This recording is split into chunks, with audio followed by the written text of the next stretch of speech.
గుడి కుంభాభిషేకం మాట్లాడండి సార్. ఓకేనా బాబు? 12 ఏళ్ల తర్వాత జరిగేది సార్. ఒకసారి జరగాలి 12 ఏళ్ల తర్వాత. కుంభాభిషేకం 20 కుంభాభిషేకం నేను చెప్పను చెప్పాను.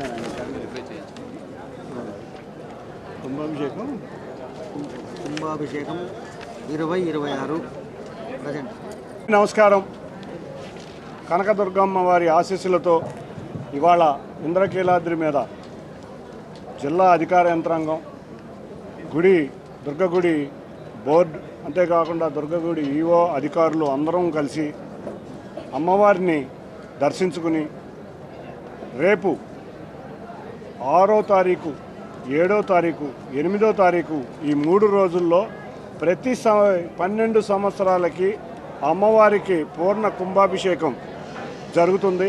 అది గౌరవ ముఖ్యమంత్రి వర్యులు, డిప్యూటీ ముఖ్యమంత్రి వర్యులు లోకేష్ గారు, మంత్రులు అందరూ కూడా ఈ ఉత్సవ కార్యక్రమంలో పాల్గొంటారు.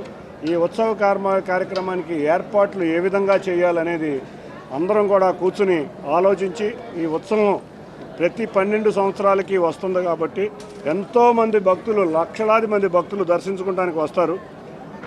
గత 12 సంవత్సరాల క్రితం పెద్దలు కంచికామ కోటి పీఠాధిపతి జయేంద్ర సరస్వతి గారి చేతుల మీదుగా జరిగిన ఈ ఉత్సవం మళ్ళీ ఆయన వారసులైన విజయేంద్ర సరస్వతి గారి చేతుల మీదుగా 6వ తారీఖు ఉదయం 8 గంటలకి హోమం ద్వారా ప్రారంభం కాబోతుంది. కాబట్టి అందరూ కూడా చక్కటి భక్తి శ్రద్ధలతో ఈ కార్యక్రమాన్ని పూర్తి చేయాలని మేమందరం కూడా తలంచి ఇక్కడ ఏ విధమైన ఏర్పాట్లు చేయాలో ఆ విధంగా ఏర్పాట్లు చేయబోతున్నాం. ఈ యొక్క క్రతువు ద్వారా మనం ఆలయ విమాన గోపురాలను సంప్రోక్షణ చేయటం, ఈ సంప్రోక్షణ వల్ల ఆలయ తేజస్సు మరింత పెంపొందించే విధంగా ఉంటుంది ఆ క్రతువు యొక్క ముఖ్య ఉద్దేశం.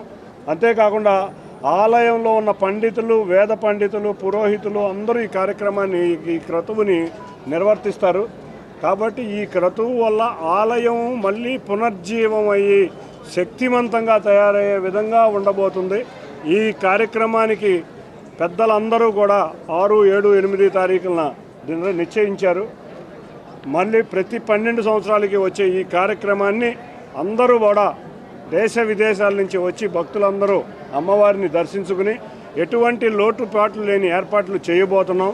అందరూ కూడా ఈ కార్యక్రమాల్లో పాల్గొనడం వాళ్ళని కోరుకుంటూ అందరం కూడా ఇవాళ సమీక్షించి ఏ విధంగా ముందుకు వెళ్ళాలో కూడా మీ అందరికీ ఎప్పటికప్పుడు మనం చూసాం. విజయవాడ జిల్లా అధికారులు కానీ, దేవాదాయ అధికారులు కానీ, మొన్న విజయవాడ దసరా ఉత్సవాలప్పుడు కానీ, తర్వాత జరిగిన అనేక కార్యక్రమాల్లో క్రౌడ్ మేనేజ్మెంట్ కాడి నుంచి ఏది కూడా చిన్న ఇబ్బంది లేకుండా బ్రహ్మాండంగా నిర్వర్తించారు. మనం చూస్తే పోలీసు వారు మంచి పోలీస్ కంట్రోల్ రూమ్ ఏర్పాటు చేసి దేశంలో ఎక్కడా లేని విధంగా ప్రతి నిమిషం కలెక్టర్ గారు కానీ, పోలీస్ కమిషనర్ కానీ, మున్సిపల్ కమిషనర్ కానీ, ఆలయ ఈఓ గారు కానీ, చైర్మన్ గారు కానీ అందరూ కూడా బ్రహ్మాండంగా, ఆలయ ట్రస్ట్ బోర్డు కానీ అధికారులు కానీ బ్రహ్మాండంగా దసరాని ఎంత భారీగా విజయం సాధించారో దాన్ని మరింత మంది భక్తులు వచ్చే ఉంటుంది. కాబట్టి పలు జాగ్రత్తలు తీసుకుని మరింత చక్కగా తీసుకెళ్ళడానికి కృషి చేస్తామని తెలియజేసుకుంటూ అందరికీ కూడా తప్పకుండా అమ్మవారి ఆశీస్సులు అందాలని కోరుకుంటూ అందరికీ ధన్యవాదాలు. Thank you. 12వ సంవత్సరంలో ఫిబ్రవరి 1 నుంచి 3వ తారీఖు వరకున ఈ కుంభాభిషేకం జరిగింది. సో అప్పుడు ఎలాగ జరిగిందనేది వాస్తవానికి 14 సంవత్సరాల క్రితము జరిగిన ఈ కుంభాభిషేకము ఎలా జరిగింది, సో దాని విధి విధానాలు ఏంటి, సో భక్తులు ఎలాగ వస్తారు, ఇవన్నీ కూడా అంచనా వేయాల్సిన అవసరం ఉంది. ముఖ్యంగా ఈ మధ్యన మీరు ట్రెండ్స్ చూస్తే సంవత్సరం కూడా అమ్మవారి దర్శనానికి వచ్చే భక్తుల సంఖ్య భారీగా పెరుగుతూ ఉంది. లాస్ట్ ఇయర్ మీకు అందరికీ తెలుసు, మూలా నక్షత్రం రోజున 1,30,000 మంది వస్తే ఈసారి 2,05,000 మంది భక్తులు రావడం జరిగింది. ఒకవైపున ఫ్రీ బస్ సౌకర్యం, మహిళలకు ఉచిత బస్ సౌకర్యం, దీనివల్ల తర్వాత ఒక ఫీల్ గుడ్ ఫ్యాక్టర్ సమాజంలో ఉండడం వల్ల భారీ సంఖ్యలో భక్తులు వస్తున్నారు. సో ఈ మహాకుంభాభిషేకానికి కూడా ఈ భక్తులు ఎలా వస్తారనేది అంచనా వేయాల్సిన అవసరం ఉంది. సో దానికి మనము లాస్ట్ శరన్నవరాత్రి ఉత్సవాల సందర్భంగా ఎటువంటి చర్యలు తీసుకున్నామో అవన్నీ ఒకసారి సమీక్షించుకొని తద్వారా మనము ముందుకెళ్లాల్సిన అవసరం ఉంది.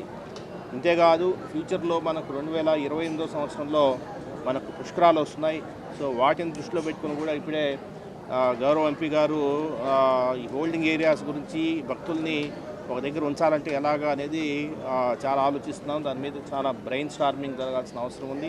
సో జిల్లా కలెక్టర్ గారు, ఈఓ గారు, చైర్మన్ గారు, అదేవిధంగా ప్రజాప్రతినిధులందరూ కూడా కూర్చొని చేసి దాని మీద మనము సమీక్ష జరపాలి.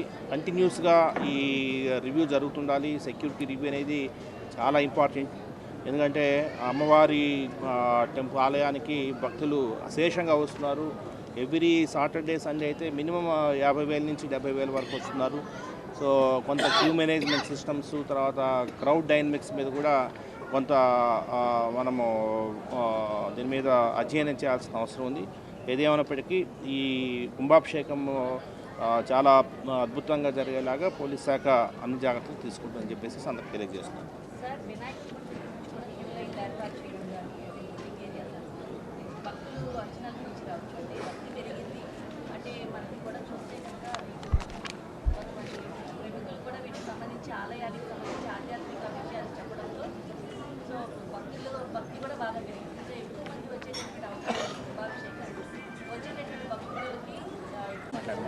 అందరికీ నమస్కారం. 12 సంవత్సరాలకి ఒకసారి వచ్చే మహాకుంభాభిషేకం కార్యక్రమానికి జిల్లా యంత్రాంగం సంసిద్ధంగా ఉంది. ఎన్టీఆర్ జిల్లా టీమ్ ఎన్టీఆర్ స్పిరిట్తోనే ఏ కార్యక్రమమైనా మనం ముందుకు తీసుకెళ్తున్నాము. ఇప్పుడే గౌరవ ఎంపీ గారు, సిపి గారు చెప్పినట్టు, అలాగే గౌరవ చైర్పర్సన్ గారు, అలాగే టెంపుల్ ఈవో గారు, ఇతర అధికారులందరూ సమన్వయంతో, అలాగే టెంపుల్ ఎండోమెంట్ మినిస్టర్ గారు, అలాగే గౌరవ ముఖ్యమంత్రి గారు, ఉప ముఖ్యమంత్రి గారు వీళ్ళు ఎప్పటికప్పుడు ఈ టెంపుల్ పనితీరు, అలాగే ఈ సెలబ్రేషన్స్ ఎలా జరుగుతున్నాయి దీని గురించి మనకు ఎప్పటికప్పుడు దిశానిర్దేశాలు చేస్తున్నారు. వాళ్ళ దిశానిర్దేశాల మేరకు ఈసారి కూడా వచ్చే ఈ మహాకుంభాభిషేకం ఏదైతే ఉందో దీన్ని ఎక్కడ ఇబ్బంది లేకుండా సామాన్య భక్తులుగా పెద్దపీట మనం ఎప్పుడు అనుకుంటుంటామో అదే ప్రకారంగా వచ్చే భక్తులకి ఏ మాత్రం అసౌకర్యం కలగకుండా అట్ ద సేమ్ టైం టెంపుల్లో జరగాల్సిన ఈ మహాకుంభాభిషేకం ఏదైతే ఉందో దానికి రిక్వైర్డ్ స్టాండర్డ్గా ఎక్కడ కాంప్రమైజ్ అవ్వకుండా చేయడానికి అన్ని ఏర్పాట్లు చేయడం జరుగుతుంది. వచ్చే భక్తులకి నా విన్నపం ఒకటే, మీరు ఎంత భక్తిభావంతో వస్తారో సో అంతే పవిత్రంగా ఈ కార్యక్రమాన్ని ఇక్కడ నిర్వహించడం జరుగుతుంది. సో దాంట్లో మీరు పాల్గొని ఖచ్చితంగా మీరు ఆ సంతృప్తితో అమ్మవారిని దర్శించుకొని వెనక వెళ్ళొచ్చు. వస్తున్నప్పుడు మీకు కావాల్సిన సౌకర్యాల గురించి, మీకు క్యూ లైన్ అయితేనేంటి, ఇక్కడ ఉన్న పార్కింగ్ ఫెసిలిటీస్ అయితేనేంటి, లేదా పిల్లలకి అలాగే వృద్ధులకి కావాల్సిన ఫెసిలిటీ అయితేనేంటి, ఇవన్నీ చాలా చక్కగా ఏర్పాటు చేయడం జరుగుతుంది. ఎక్కడ కూడా కాంప్రమైజ్ లేకుండా చేస్తాము. లాస్ట్ టైం జరిగిన మన దసరా టైంలో చూసుకుంటే మనకు ఒక్క రోజుకి 2 లక్షల మందిని హ్యాండిల్ చేయగలిగాము. ప్రతి సంవత్సరము పెరుగుతూ ఉంది కాబట్టి ఈసారి రోజుకి 3 లక్షల మందిని కూడా హ్యాండిల్ చేయడానికి మన జిల్లా యంత్రాంగం సంసిద్ధంగా ఉంది. దీంట్లో ఏమాత్రం డౌట్ పడాల్సిన అవసరం లేదు. దీనికి ప్రభుత్వం నుంచి కూడా ఎప్పటికప్పుడు మనకు కావాల్సిన అన్ని సహకారాలు అందజేస్తున్నారు కాబట్టి ఎప్పటికప్పుడు మన దిశానిర్దేశాలు వస్తున్నాయి కాబట్టి ఈసారి కూడా కుంభాభిషేకాన్ని ఎక్కడ ఇబ్బంది జరుపుతాము. దానికి మీ అందరి సహకారము, మీ అందరి ద్వారా కూడా ఈ మెసేజ్ ప్రతి ఒక్కరికి భక్తులకి వెళ్ళాలని కోరుకుంటున్నాను. Thank you. చైర్పర్సన్ గారు. కుంభాభిషేకం ద్వాదశ వర్ష నియమం అంటామండి. అంటే 12 ఏళ్ళకు ఒకసారి పెద్ద దేవాలయాలు అన్నీ పాటించేవి, క్రమంగా అన్నీ పాటించే దేవాలయాలకి మళ్ళీ ఆ శక్తి పునః పెంచడానికి కానీ ఈ 12 ఏళ్లలో ఏమైనా చిన్న చిన్న పొరపాట్లు, సెకండ్లో మన ముహూర్తము మొదలు పెట్టబోవడం లాంటివి అవి ఏమైనా ఉన్నాయి కూడా